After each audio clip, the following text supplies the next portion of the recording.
Hello, it's Enomfon and Robert here again, and we are glad to present to you Relationships in View. And we are looking at the spotlight on our marriage and yours.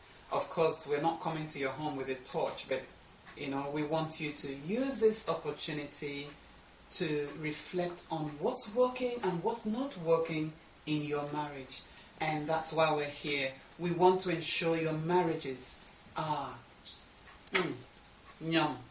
And so today we are coming to you on how best and effective can we communicate in our marriages to ensure we're enjoying the relationships and we are living at that level of 100%, if you may. So I have Honey here again, and we are just going to do justice to what we have just started on. So Honey, you're welcome. Yeah, thanks, baby. All right. I'm sure you know his name is Robert, so I call him Honey. You heard what I called him.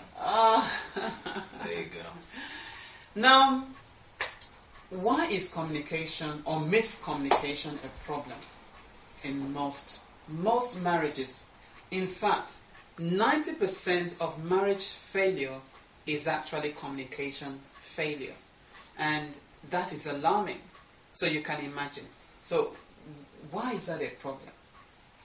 Communication is a subject that everybody has to understand.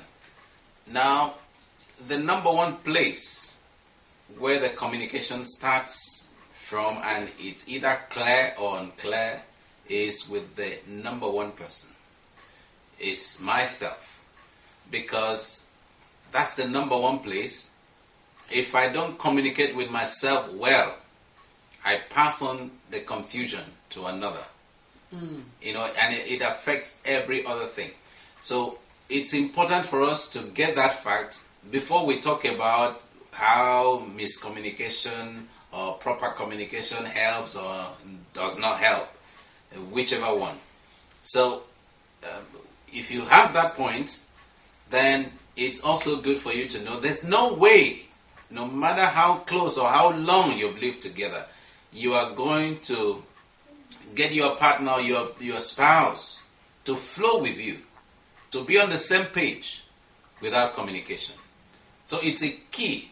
As a matter of fact, we need to revisit that point, that every marriage breakdown is as a result, to a greater extent, as a result of lack of proper communication. I read your book, and it has a very interesting story. And I just want to tell you that story. It goes this way. I think you better read it. All right, it's amazing. This is how to step out of singlehood into a happy marriage. You better get this book. Okay. We'll tell you where anyway, but just to read this. A woman went to visit a lawyer, and she wanted a divorce. And she started, of course, the lawyer asked her questions, and one of the questions was, "Do you have any grounds, madam?" And she said, "Oh yes, about half an acre of land." And the lawyer asked, "Okay, what's your grudge?" And she said, "Oh, I don't really have a garage. I have a carport, or we have a carport." And the lawyer went on to say, "All right, okay. What's that now?" It says, does he beat you up?" And she said, "Oh, I beat him up to it when I wake up early in the morning." And finally, I'm sure out of frustration, the lawyer asked, "Why do you want the divorce?" And the woman said,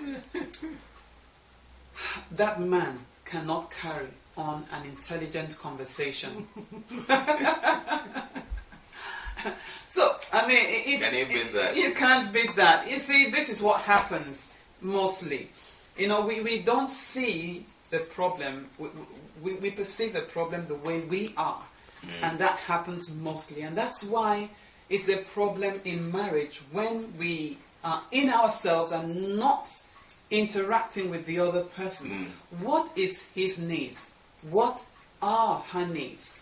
And that brings us to the problems. I'm still asking, what are the problems? And I think if we see the problem